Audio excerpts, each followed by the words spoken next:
Hi friends, இன்றைக்கி ரொம்பவே ஒரு சூப்பரான பர்சனை பற்றி தான் பேச போகிறேன். வாங்க அவங்க யாருன்னு பார்த்துடலாம். அது வேறு யாரும் இல்லைங்க, பிக் பாஸ் தமிழ் சீசன் 9ஓட டைட்டில் வின்னர் நம்ம திவ்யா கணேசன். அவங்கள பற்றி தாங்க பேச போகிறோம். ஆமாங்க, பிக் பாஸ் தமிழ் சீசன் 9 2026 வெற்றியாளர் திவ்யா கணேசன் பற்றிய ஒரு விரிவான வாழ்க்கை வரலாறு தாங்க நம்ம இப்போ பார்க்க போகிறோம். வாங்க பார்க்கலாம். அவங்களோட பேர் திவ்யா கணேசன். அவங்க பிறந்த தேதி பார்த்திங்கன்னா செப்டம்பர் 12, 1994 தாங்க பிறந்திருக்காங்க. அவங்களோட வயது 31ங்க. இப்போ அவங்களோட பிறந்த இடம் பற்றி பார்த்துடலாமா? அவங்க எங்கே பிறந்திருக்காங்க அப்படின்னா ராமநாதபுரம் மாவட்டத்தில் தாங்க பிறந்திருக்காங்க. அவங்க படித்ததே எல்லாமே சென்னையில் தாங்க. அதாவது இவங்க ஒரு லா கிராஜுவேட். இவங்க நான் அவங்களோட ஃப்யூச்சரோட ஆசை என்னன்னு சொல்லி பார்த்தீங்க அப்படின்னா, நான் ஒரு லாயர் ஆகணும் அப்படின்றதான் அவங்க சின்ன வயசோட கனவாக. ஆனால் சூழ்நிலைகள் காரணமாக அவங்க மாடலிங் அந்த மாதிரி ஆக்ட்ரஸாக வந்துட்டாங்கங்க. அவங்களோட தொழில் இப்போ என்னென்னா தொலைக்காட்சியில் நடிகை, மாடலிங் அந்த மாதிரி தான் பண்ணிகிட்ருக்காங்க. பிக் பாஸ்க்குள்ளே இவங்க எப்படி வராங்கன்னு பார்க்கலாங்க. இவங்க சீசன் முடிச்சுட்டு வெளியே வந்ததுக்கப்புறம் ஒரு இன்டர்வியூவில் சமீப காலமாக இவங்க நிறைய இன்டர்வியூஸ்லாம் கொடுத்துட்டு வராங்க. அதில் ஒரு இன்டர்வியூவில் சொல்லியிருந்தாங்க, எனக்கு பிக் பாஸே ஒரு ஹெல்ப் தான் பண்ணுச்சு. எப்படின்னு கேட்டிங்க அப்படின்னா, நான் எனக்கு பிக் பாஸ் சான்ஸ் கிடைக்கும் போது என் ஃப்ரெண்ட்ஸ் நிறைய ஹெல்ப் பண்ணாங்க. எனக்கு பிக் பாஸ் உள்ளே போகிறதுக்காக வேண்டி, பிக் பாஸில் ஒரு வாய்ப்பு கிடைக்கிறதுக்கு வேண்டி நிறைய ஹெல்ப் பண்ணியிருந்தாங்க. அதே மாதிரி பிக் பாஸ் வாய்ப்பு எனக்கு வரும்போது என்கிட்ட சல்லி காசு கூட என்கிட்ட கிடையாது. என்கிட்ட ₹1 கூட கிடையாது.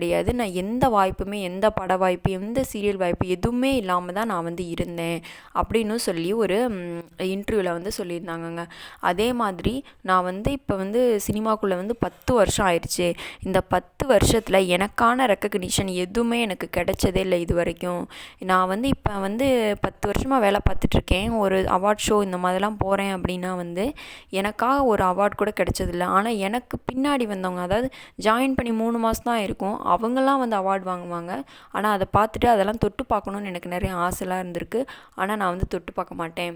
ஏன் அப்படின்னா இது என்னோட தானே கிடையாது, எனக்கானது எனக்கு எப்போயா சேரும் அப்படின்னு அவங்க மனசுக்குள்ளே சொல்லிக்கிட்டே இருப்பாங்களாங்க.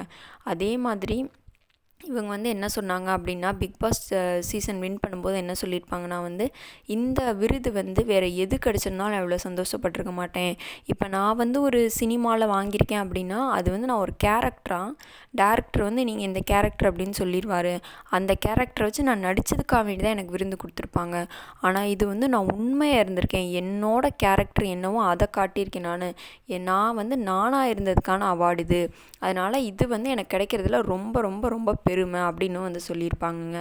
ஆமாங்க, பிக் பாஸ் சீசனில் இவங்க வைல்ட் கார்டு கண்டஸ்டண்ட்டாக உள்ளே போய் 50 லட்ச ரூபா பரிசு தொகை, அப்புறம் கார் அந்த மாதிரிலாம் வின் பண்ணியிருப்பாங்க. இவங்க குடும்பத்தை பற்றி பார்த்தோம் அப்படின்னா பாரம்பரியமான குடும்பம், ஒரு குடும்ப பின்னணி கொண்டவங்க தாங்க நம்ம திவ்யா கணேசன். இவங்களோட பெற்றோர் தனியார் துறையில் அவங்க அப்பா வேலை பார்த்துட்ருப்பாரு. அதே மாதிரி ஒரு மிடில் கிளாஸ் ஃபேமிலியை சேர்ந்தவங்க தான் நம்ம திவ்யா கணேசன். 2017 இவங்களுக்கு ஒரு சம்பவம் நடந்திருக்குங்க. அதாவது நடிகர் மற்றும் தயாரிப்பாளரான ஆர்கே சுரேஷ் கூட நிச்சயதார்த்தம் நடந்திருக்கும். அது அவங்களாம் நிறைய சோஷியல் மீடியா ப்ரெஸ்ஸெல்லாம் கூப்பிட்டு மீட்டிங்லாம் வச்சுருப்பாங்க. அவரும் அந்த டைமில் சொல்லுவார், இவங்க தான் என் ஒய்ஃப் ஆக போகிறவங்க அப்படின்னு சொல்லியிருப்பார். ஆனால் அது என்ன காரணம், என்ன ஆச்சுன்னு தெரியல. நிச்சயதார்த்தம்லாம் நடந்துடும், ஆனால் அவங்க கல்யாணம் பண்ணிக்க மாட்டாங்க. அதோட அந்த இதுக்கு புள்ளி வச்சுருவாங்க. அதாவது அவங்களோட கல்யாணம் நடக்கலைங்க. அதுக்கப்புறம் விஜேவாக தன்னோட வாழ்க்கை பயணத்தை தொடங்குறாங்க நம்ம திவ்யா கணேசன். 2015 கேளடி கண்மணி அப்படின்ற சீரியல் மூலமாக அறிமுகம் பண்ணுறாங்க. இவங்களோடது பிரபலமான சீரியல்கள் என்னென்னு பார்த்தீங்க அப்படின்னா வினை தாண்டி வருவாயா, லட்சுமி வந்தாச்சு, சுமங்கலி, பாக்யலட்சுமியில் ஜெனி கேரக்டர் ரொம்ப சூப்பராகவே பண்ணியிருப்பாங்க. அப்புறம் செல்லம்மா சீரியல், மகாநதி சீரியல், இந்த மாதிரி நிறையா சீரியல்ஸ்லாம் பண்ணியிருக்காங்க நம்ம தமிழில்.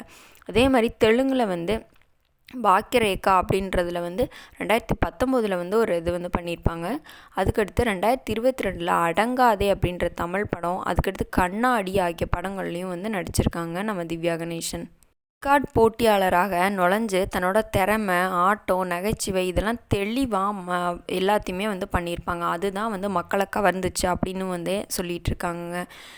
ஜனவரி 18 அன்று விஜய் சேதுபதி வழங்கிய நிகழ்ச்சியில் தான் இவங்க வெற்றியாளராக அறிவிக்கப்பட்டிருக்காங்கங்க. அதுக்கப்புறம் 2022 இவங்களுக்கு ஒரு கார் விபத்து ஏற்பட்டிருக்குங்க. அதுலேருந்து இவங்க மீண்டு வந்திருக்காங்க. அதையும் ஒரு இன்டர்வியூவில் இவங்க சொல்லியிருப்பாங்கங்க. இவங்களாம் எனக்கு ரொம்ப பிடிக்கும். உங்களுக்கு பிடிக்கும் அப்படின்னா கீழே வந்து கமெண்ட் பண்ணுங்கள். நாளைக்கு வேறு ஒரு நடிகையை பற்றி பார்க்கலாம். Bye friends.